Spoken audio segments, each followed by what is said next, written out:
Dictation start.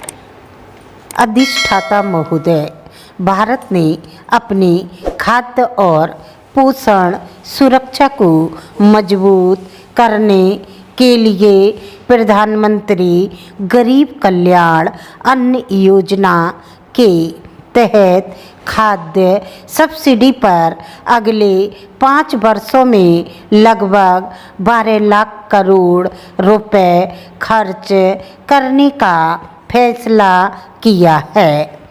खाद्यान्न उपलब्धता की दिशा में यह कदम महत्वपूर्ण है, पर भारत के सामने पोषण की चुनौती दोहरी है। राष्ट्रीय परिवार स्वास्थ्य सर्वेक्षण 2019-21 बताता है कि एक तरफ 35% बच्चे अविकसित, 57% महिलाएं और 25% पुरुष एनीमिया से पीड़ित हैं। दूसरी ओर संतुलित आहार और आलसी जीवन शैली के कारण 24% वयस्क महिला और 23% वयस्क पुरुष मोटापे का सामना कर रहे हैं।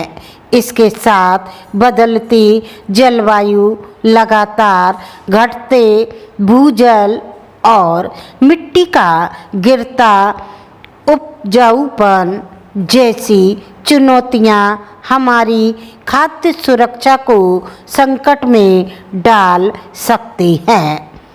ऐसे में देश की खाद्य प्रणाली को मजबूत बनाने के लिए 3 महत्वपूर्ण कारकों समाज, सरकार और बाजार का एक साथ आना बहुत जरूरी है।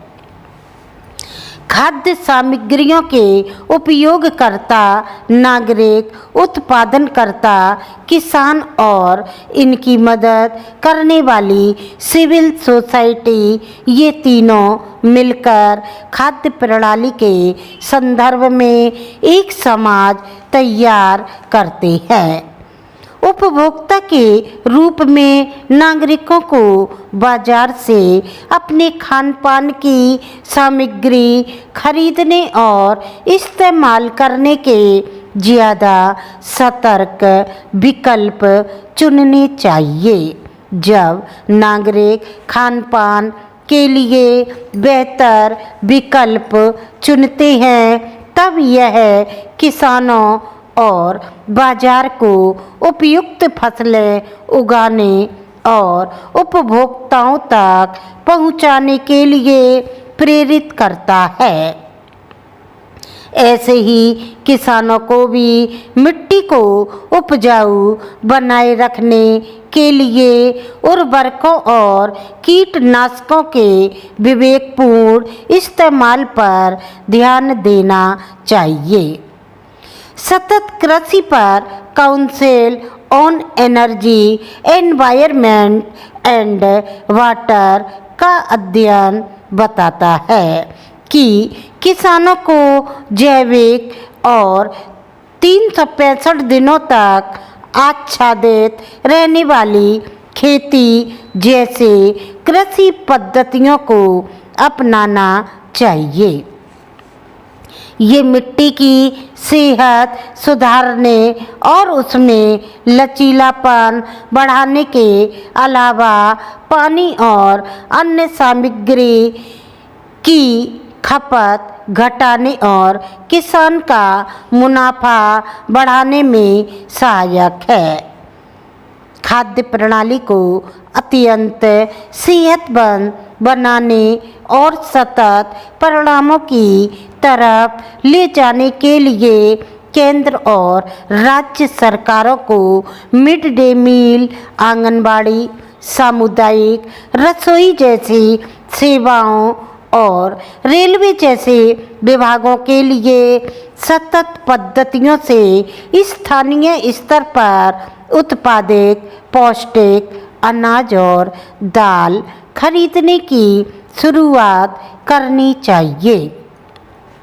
जैसे राजस्थान में बाजरा या छत्तीसगढ़ में राजगीरा की खरीद होती है। बच्चों की खाद्य सामग्री के लिए विशेष सख्त नियम होने चाहिए। साथ ही सरकारों को किसानों की मदद के लिए नए तरीके विकसित करने चाहिए, जैसे किसानों को सब्सिडी पर उर्वरक देने की जगह पर प्रति हेक्टेयर कृषि योग्य जमीन के आधार पर कृषि सामग्री के लिए नगद सहायता दी जा सकती है। आपको डिक्टेशन अच्छी लगी तो आप लाइक करें, सब्सक्राइब करें। That's all.